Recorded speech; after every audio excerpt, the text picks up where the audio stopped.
And with that said, we're on to our second speaker. Our second speaker is JoDee Curtis.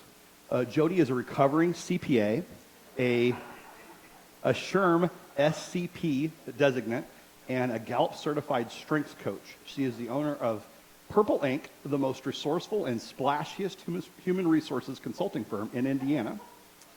JoDee wrote a book in 2016 titled Joy Powered, Intentionally Creating an Inspired Workplace.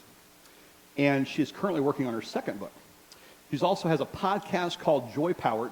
JoDee is a staunch believer in using your God-given talents to find your energy, be more productive, and enjoy life. Please help me welcome JoDee Curtis to Spark Stage.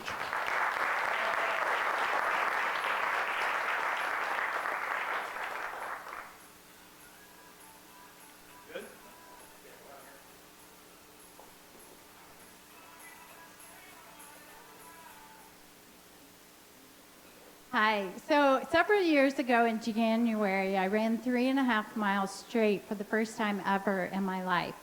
That same year, I ran 26.2 miles in October of that year.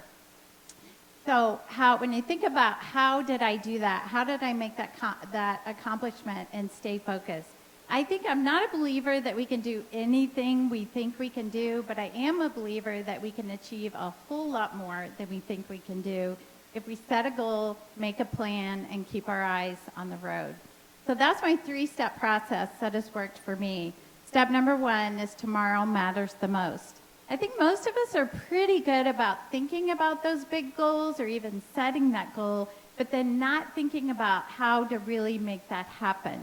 So I encourage you to break it down in a monthly goal, a weekly goal, or a daily goal, and then focus on tomorrow. What's your goal for tomorrow, not what's my goal for the whole year?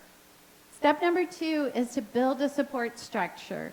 Find someone who will do it with you, a friend, a coworker, a family member, or at least find someone or a group of people who will encourage you along the way.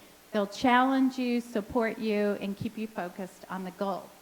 Step number 3 is to track your successes.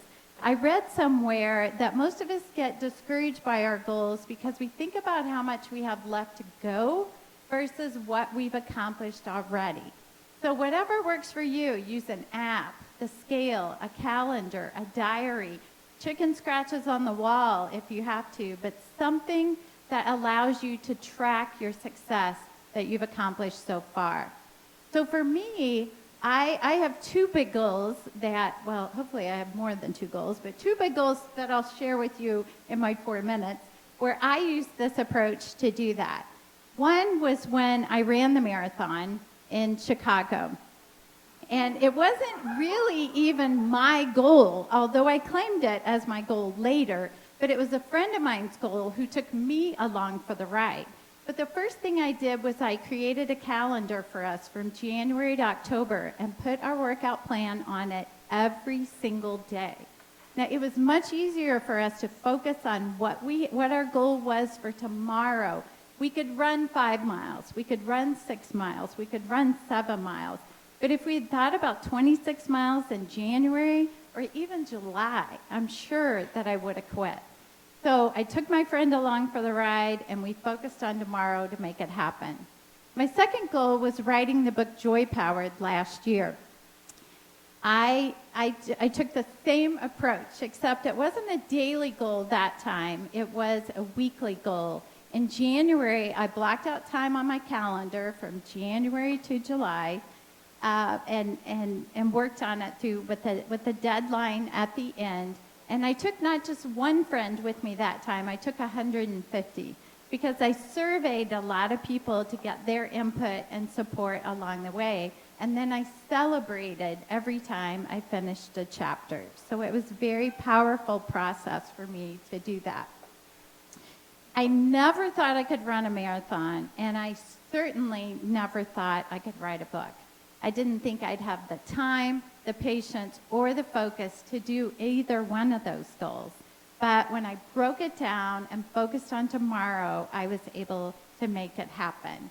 So I encourage you not to let life happen to you, but set your goals, and make your life happen the way that you've set your goals to make it happen. Good luck.